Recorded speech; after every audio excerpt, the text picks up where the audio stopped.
Welcome to Leadership and People. This is a series that pulls back the curtain on leadership by interviewing CEOs, senior executives, and entrepreneurs who have had large exits. We ask these experts about how they built trusted networks to rapidly grow their companies and what advice they wish they knew if they could do it all again. You know, it really does take a team. It's a team effort. No one man or woman does it all on their own. I mean, it takes a team effort, especially in this competitive day and age. I'm very fortunate. My CEO and partner is a man named Lou Kramer. Today on the show, we've got Brandon Fugal. Brandon, thanks for making time. Thank you for having me on the show, and it's a privilege to be with you today and answer any questions you have and give you an overview on business and maybe the commercial real estate business. Yeah, for sure. So you're kind of a big deal around here. I've heard your name a bunch of times. Tell us, for people who don't know what you do, tell us about your business. Yeah. I'm chairman of Coldwell Banker Commercial Advisors. I'm also the owner. We are the fastest growing mid-market commercial real estate firm in the United States, but happen to be based in Salt Lake City, Utah. I'm also the number one producer globally for the Coldwell Banker Commercial Network and brand out of 3,000 agents, and have had the privilege of working with, I believe, some of the leading entrepreneurs, business leaders, and developers in the Intermountain West. This has been my life and career and focus since I was 1 week out of high school at age 18. So I started at a very young age, focused on business, and have continued to expand my efforts and reach, and now we're focusing on a national and international stage, yet keeping true to our Utah, cultural magic, if you will. Sure. And so tons of people are familiar with the Coldwell Banker name. It's got such a great reputation in the market. Tell me about your involvement with that and, the additional offices you guys have been growing and all this. You bet. My association with Coldwell Banker Commercial started back in 98. I left a prominent commercial real estate firm where I was the top producer at a young age 24. And the franchise came available for Coldwell Banker Commercial in the Salt Lake area market. A little background on Coldwell Banker, founded by two gentlemen, Benjamin Banker and Colbert Coldwell, back in 1906 in San Francisco.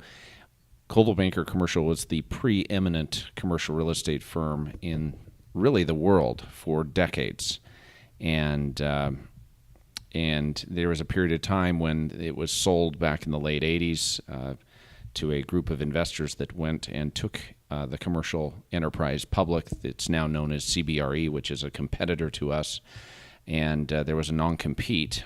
I came into the picture in the late 90s when that non-compete had run out, secured the franchise with partners here in the Salt Lake area market, and really restored that legacy. And one thing that really resonated with me was the focus that Benjamin Banker and Colbert Coldwell had in the Bay Area over 100 years ago, which was focused on business and not being transaction oriented or really focused on commission sales, but rather focused on being advisors to captains of industry, community builders, if you will. They took great pride in working with community leaders and entrepreneurs in order to rebuild the San Francisco area market following the tragic earthquake at the time, and ended up building what became the preeminent commercial real estate brand and enterprise. So we're very fortunate to have that legacy behind us and that foundation. We presently have 30 offices in 11 states, nearly 600 professionals, and continue to grow and develop our practice. And at the same time, I'm focused on representing, I think, the leading commercial developers and entrepreneurs in the Intermountain West, and have the privilege of working on, I think, the signature projects that are changing the landscape of our communities and business. So it's a fun privilege to have a front row seat to the changing landscape in a very literal sense on a day-to-day basis. Sure. Thinking about the name of the show, People in Leadership, right? We're both members of the C4 group at Corporate Alliance. You're such a busy guy, you got a million things going on. Why take the time to be a part of a group like that? One thing I've always appreciated about Corporate Alliance and their approach to business is their focus on relationships. When it all comes down to it, I mean, business is about relationships. It's not about selling widgets or services, but it's really developing relationships of trust and bringing value to those relationships and having an impact on the world around you. That's really been a fun part of the opportunity with Corporate Alliance, to really build relationships that have been enduring with other business leaders, and to really work together collaboratively in order to propel our markets to the next level and to help each other. I think it's sometimes very lonely in the C-suite, as the chief executive or the chairman or owner of a company. Any business leader or entrepreneur at various points of time, takes that lonely walk out to the parking lot and finds himself to be the only car remaining in the parking lot, or the only one in the office, because it all depends on you, and it takes an added level of commitment. And finding peers and confidants in the business community that you can collaborate with and lean on is, I think, a significant benefit with being involved with Corporate Alliance. It's been an honor for me to be with the organization since inception, and it's part of being part of the community. It almost gets envisioned by people who aren't there as like the lone eagle, the guy out blazing a trail. And in some ways it's true, but really when I think about the CEOs I look up to, that I hope to be more like, they have extremely strong social networks. Right? It's absolutely. And, it really does take a team. It's a team effort. No one man or woman does it all on their own. I mean, it takes a team effort, especially in this competitive day and age. I'm very fortunate. My CEO and partner is a man named Lou Kramer, who happens to be on the international board of the World Trade Centers Association. He is one of 4 North Americans that sits on that board, and having Lou as a confidant and as a leader and partner in really helping to motivate people and, I think, deliver superior results and service to clients, and bringing that perspective has been an important part of our success. Lou has been at the intersection of public-private partnerships for decades, and having him as a key player in the executive suite here at Coldwell Banker Commercial has really been a privilege. Well, here's another guy that's a big deal in the community, right? And now, do I understand, was Lou like a White House fellow in the Reagan administration or something? Correct. He was a Reagan White House fellow. Actually was part of the inaugural law class of BYU's law school, and went on to teach at both Georgetown and USC, and built an impressive career in Washington, D.C.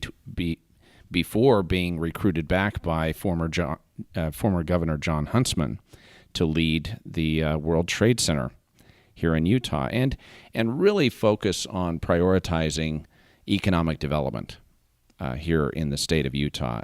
I mean, that was over a decade ago, and you see the fruits of that labor really manifest in the dynamic public-private partnerships that exist here in Utah that are quite special.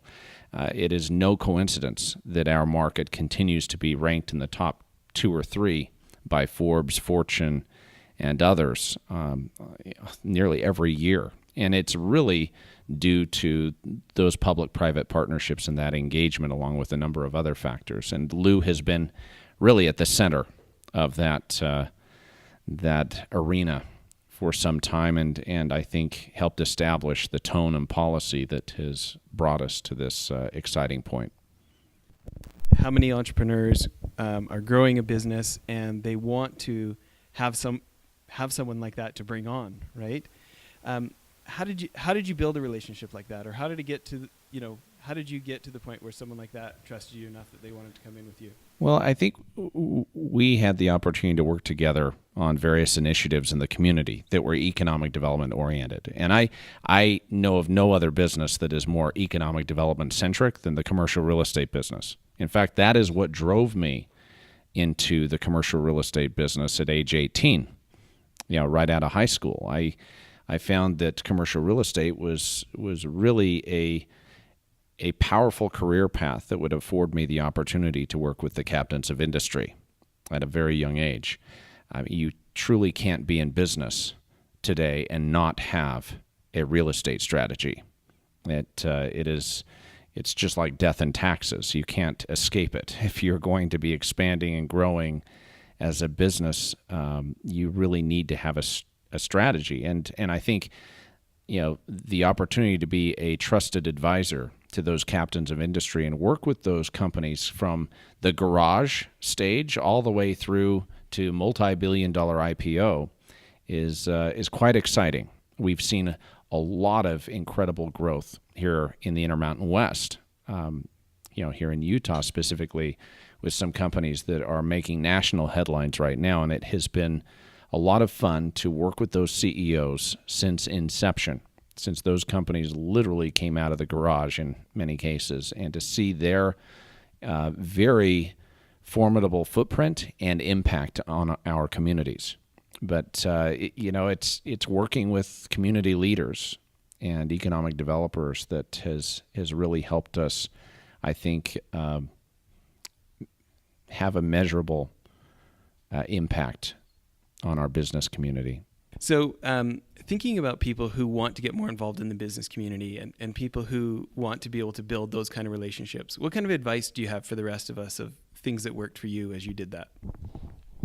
I think focusing on relationships and adding value and focusing on when to tell people not to do a deal just as much as telling them when to make a transaction or enter into a transaction is important. I think people need to know that you're looking out for their best interests and that you're going to do whatever it takes in order to protect them and to help them achieve the optimal results, regardless of whether they're purchasing a building, leasing, developing, you name it.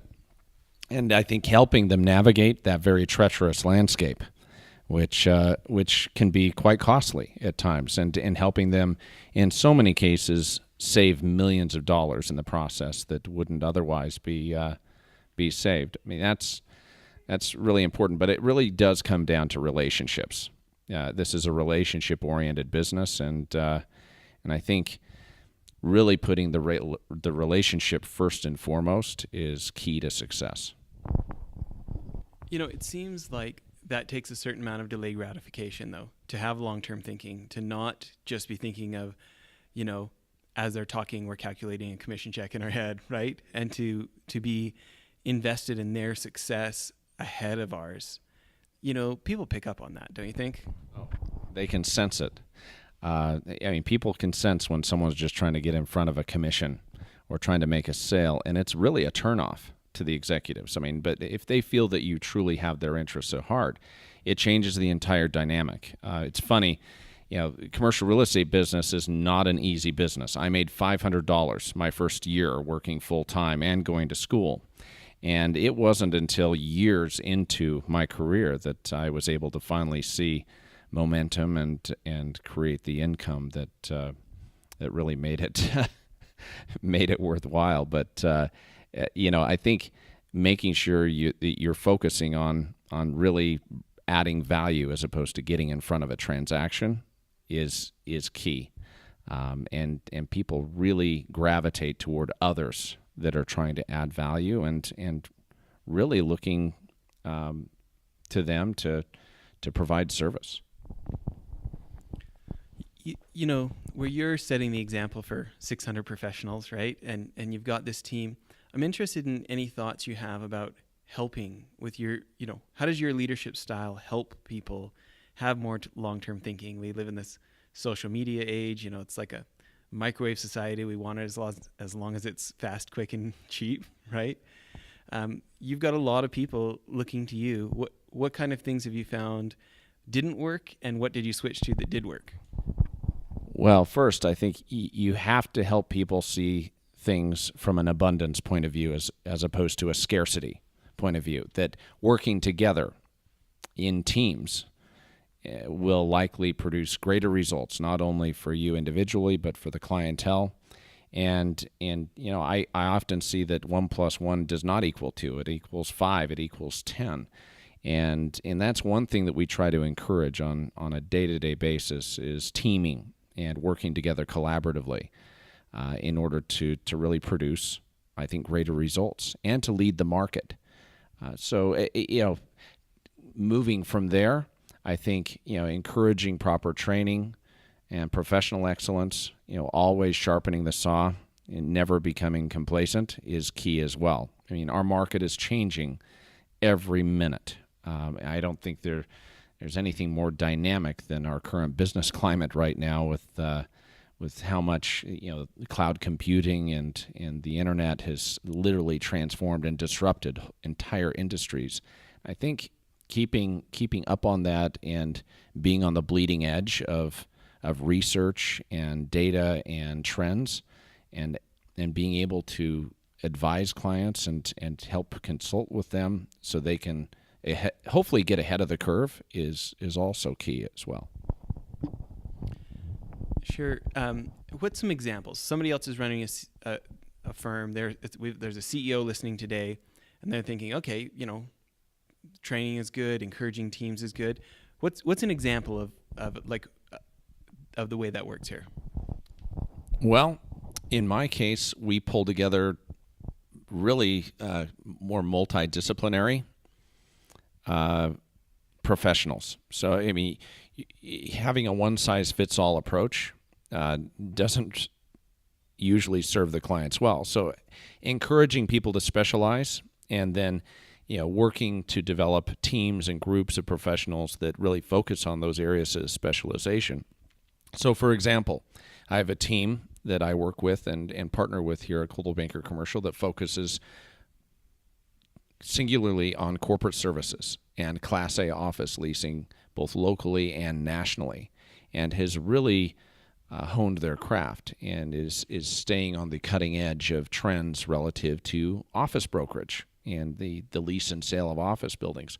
We have teams and a disciplined group that is focusing on retail brokerage, representing the likes of Target, Costco, Best Buy, Barnes & Noble, Victoria's Secret, the who's who of retail. And, it requires a completely different set of skills in many cases and special market insight.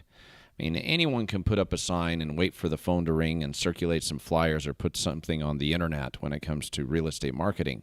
I think it requires a more proprietary data and market intelligence driven approach in order to truly add value to a transaction and really be a trusted advisor to the CEOs and captains of industry as they are evaluating their own real estate strategy and working to address the challenges that come with expansion or downsizing. And we try to encourage those areas of specialization in order to, I think, elevate professionalism not only in our industry but also with our firm. You've used this word a couple of times during the conversation, trusted advisor, right? And certainly, our management consulting firm, Mylan Advisors, this is what we're trying to earn that status in the eyes of our clients too, right? And, it's so evident that being an expert on something isn't enough, right? When you think about people that you feel like are a trusted advisor, whether to you or in other situations that you look up to, what are some of the traits of people that you think are, they're not just a self-proclaimed trusted advisor, they really have earned that status? What do you think are some of or can you talk about somebody that you feel like is like that? You bet. And that's a very good question. I think, of course, you identify with and secure someone who is best in class in their field, a true expert. But you're right. Being an expert in your field of work or interest isn't enough in order to really propel yourself into being a trusted advisor to business leaders and captains of industry.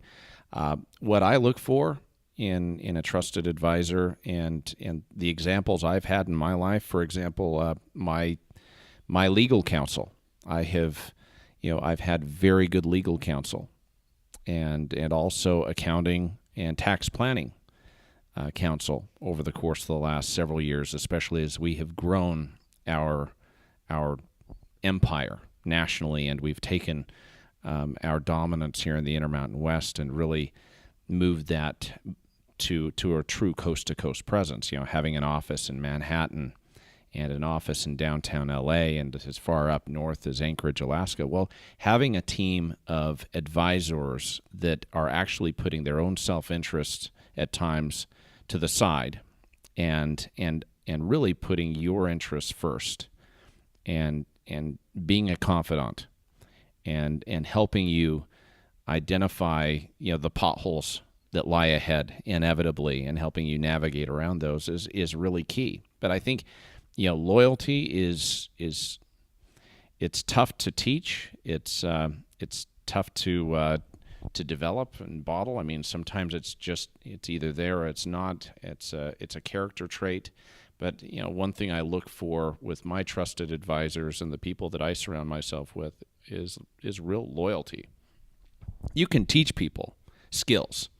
You can help people develop the skills and the tools and resources in order to lead a market, but actually matching that with the character traits, loyalty, integrity, honesty.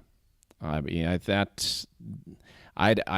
would take someone who is loyal, honest, and has integrity all day long over someone who happens to be the most skilled practitioner in their field. I love it. I think it's a great place to end for part 1. Please make sure to check back for part 2 of our episode with Brandon as we talk more about this subject. Thanks for listening.